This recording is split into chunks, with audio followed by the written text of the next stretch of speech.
Good morning student. आज हम लोग डिस्कस करने वाले हैं पैरेलल प्लेट कैपेसिटर के बारे में। ये आपका 12th में एकदम कंपलसरी है कि आएगा और जस्ट अभी आएगा ही आएगा जब आप दीजिएगा, तो ये बहुत ही इंपॉर्टेंट है।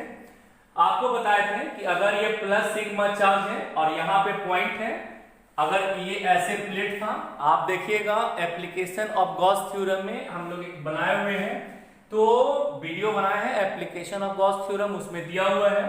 ये ऐसे प्लेट है और इस पे सरफेस चार्ज डेंसिटी सिग्मा है, तो इसका इधर की ओर इलेक्ट्रिक फील्ड हुआ था सिग्मा बाई 2 एप्सिलॉन नॉट। अगर ये माइनस सिग्मा है तो इस पॉइंट पर इधर की ओर इलेक्ट्रिक फील्ड होगा और ये कितना होगा सिग्मा बाई 2 एप्सिलॉन नॉट। अगर यहाँ पे रहता पॉइंट तो इधर की ओर होता इतना ही के बराबर, यहाँ पे रहता तो इधर की ओर होता इतना ही के बराबर इलेक्ट्रिक फील्ड होता इस पॉइंट पे और इस पॉइंट पे। ये हम लोग पहले से किए हुए हैं एप्लीकेशन ऑफ गॉस थ्योरम में। अब हम लोग क्या बोल रहे हैं कि पैरेलल प्लेट कैपेसिटर, देखिए पैरेलल प्लेट मतलब दो ठो प्लेट है और पैरेलल है, और कैपेसिटर का मतलब क्या होता है, चार्ज को होल्ड करके रखने वाला। देखिए दो चीजें हम लोग बोलेंगे, एक कैपेसिटर बोलेंगे, एक कैपेसिटर बोलेंगे, दूसरा क्या बोलेंगे कैपेसिटेंस। जैसे मैं क्या हूं टीचर, काम क्या है टीचिंग, तो टीचर नाउन हो गया, उसी तरह टीचिंग मेरा काम हो गया। उसी तरह कैपेसिटर ये नाउन है, चाहे कैपेसिटर या कंडेंसर ही बोलते हैं। फैन देखे होंगे टेबल सीलिंग फैन, तो सीलिंग फैन में भी जो होता है एक गोल सा बैटरी जैसा रहता है, आप लोग देखे होंगे, तो उसी को बोलते हैं कैपेसिटर या कंडेंसर। कंडेंसर भी बोल सकते हैं या कैपेसिटर बोलिए। तो हम लोगों का क्या है, एक ऐसा प्लेट है, एक ऐसा प्लेट है। ये एक प्लेट है, ये थोड़ा और साइड में लिख देते हैं। ये ऐसा प्लेट है, ये ऐसा प्लेट है और यहाँ पे प्लस सिग्मा है और इसका माइनस सिग्मा है। तो प्लस सिग्मा क्या है, सरफेस चार्ज डेंसिटी। अब ये वाले का ऐसे प्लेट है तो एरिया होगा कुछ, एरिया कितना दिया हुआ है ए, इसका एरिया दिया हुआ है ए, और ये ऐसे है ऐसे है, ये भी एक प्लेट है, इसका एरिया होगा, एरिया ए के बराबर है। तो कैपेसिटर में क्या होता है, दोनों पर इक्वल मैग्नीट्यूड का चार्ज होता है, अपोजिट नेचर का होता है। तो इस पे जो चार्ज होगा पर यूनिट एरिया, सिग्मा बराबर क्या हो जाएगा, चार्ज पर यूनिट एरिया। तो चार्ज इज इक्वल्स टू क्या लिख दीजिएगा, सिग्मा इंटू ए, इतना के बराबर होगा यहाँ पे। अब आपको बताया कि इसके कारण, ये वाले प्लेट के कारण नीचे की ओर इलेक्ट्रिक फील्ड होगा E, ये कितने के बराबर होगा, सिग्मा बाई 2 एप्सिलॉन नॉट। और ये वाले प्लेट के कारण भी नीचे की ओर होगा और वही कितना के बराबर होगा, सिग्मा बाई 2 एप्सिलॉन नॉट, क्योंकि ये पॉजिटिव चार्ज है और ये निगेटिव चार्ज है। तो दोनों के कारण sigma by 2 epsilon not, sigma by 2 epsilon not, तो नेट फील्ड कितने के बराबर हो जाएगा, sigma by epsilon not, sigma by epsilon not. क्या आपको एक बताए थे, सिग्मा बाई एप्सिलॉन नॉट हो गया। आपको बताया थे क्या कि इलेक्ट्रिक फील्ड का डायरेक्शन हायर पोटेंशियल से लोअर पोटेंशियल की ओर होता है। तो यहां का पोटेंशियल कितना लिख देते हैं V1 और यहां का पोटेंशियल को कितना लिख देते हैं V2।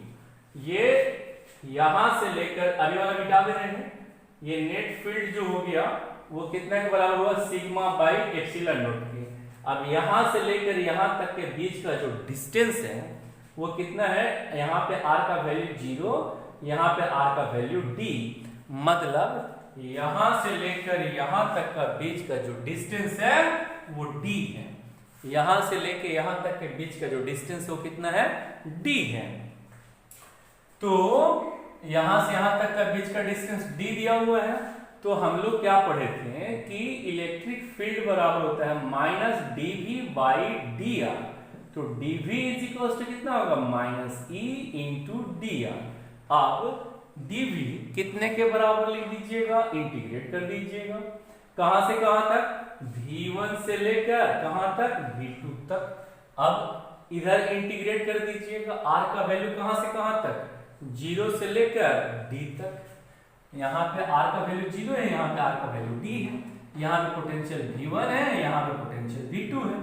तो dv का इंटीग्रेशन कितना हो जाएगा, v कहां से कहां तक, v1 से लेकर v2 तक, बराबर माइनस e। देखिए ये बोले हायर पोटेंशियल से लोअर पोटेंशियल की ओर जाएगा, इसका मतलब क्या है, इसका मतलब क्या है, v1 बड़ा होगा और v2 छोटा होगा। बोले थे इलेक्ट्रिक फील्ड का जो डायरेक्शन होता है हायर पोटेंशियल से लोअर पोटेंशियल की ओर होता है। तो ये लिखेंगे E का वैल्यू कितना के बराबर, सिग्मा बाई एप्सिलॉन नॉट, और dr का इंटीग्रेशन कितना हो जाएगा, r 0 से लेकर d तक। अब ये क्या लिखिएगा, upper limit minus lower limit, upper limit minus lower limit is equal to minus sigma कितना के बराबर लिखिएगा, charge per unit area Q by A, और यह एप्सिलॉन नोट, और यह अपर लिमिट d माइनस 0। कहीं प्रॉब्लम होगा तो बोलना है। अब क्या करेंगे,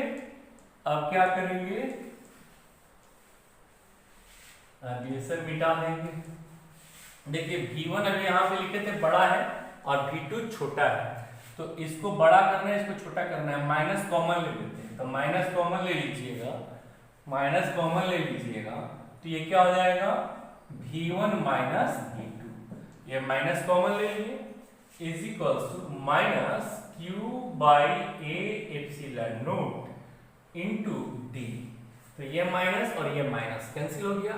अब ये बड़ा है, ये छोटा है, इन दोनों के बीच का पॉजिटिव पोटेंशियल डिफरेंस हो जाएगा डेल्टा v के बराबर। और अब डेल्टा v को कितना लिखते चले जाएंगे, डेल्टा v को कितना लिखेंगे, माइनस माइनस प्लस हो गया, q by a epsilon nought into d। कल आपका एक फॉर्मूला बताए थे, q इज इक्वल्स टू क्या लिखे थे, cv, q is equals to क्या लिखे थे, cv। ये वाले एक नंबर इक्वेशन कर देते हैं और ये वाले को 2 नंबर, है ना, cv या delta v c into delta v, potential difference है ये वाला। तो q is equals to c तो लिख दिए, और डेल्टा v का वैल्यू कितना लिख दीजिएगा, q a epsilon nought into d। तो q से q कट गया, तो c बराबर क्या होगा, epsilon nought a by d। c is equals to क्या होगा, epsilon nought a by d। देखिए इसमें हम लोग क्या क्या किए, याद रखिएगा अच्छा से इसको। इसमें हम लोग किए हैं क्या क्या, इसमें हम लोग फर्स्ट किए हैं कि ये वाला प्लेट था प्लस सिग्मा और ये वाला प्लेट था माइनस सिग्मा, 2 प्लेट ले लेते हैं। उसके बाद हम लोग इलेक्ट्रिक फील्ड फाइंड किए। फर्स्ट नंबर में प्लेट ले लिए, सेकंड नंबर में इलेक्ट्रिक फील्ड फाइंड करना है, इलेक्ट्रिक फील्ड फाइंड करना है। थर्ड नंबर में E is equal to minus dv by dr से dv फाइंड करना है, यानी डेल्टा v का वैल्यू फाइंड कर लेना है, अभी जो से निकाले थे। फोर्थ नंबर में क्या करना है, डेल्टा v का वैल्यू फाइंड कर लेना है। फोर्थ नंबर में क्या करना है, यहां तक तो हम लोग कर लिए। फोर्थ नंबर में क्या करना है, q, फोर्थ नंबर में q is equal to c del v से डेल्टा v का वैल्यू रख देना है, उसके बाद आपको c निकल जाएगा।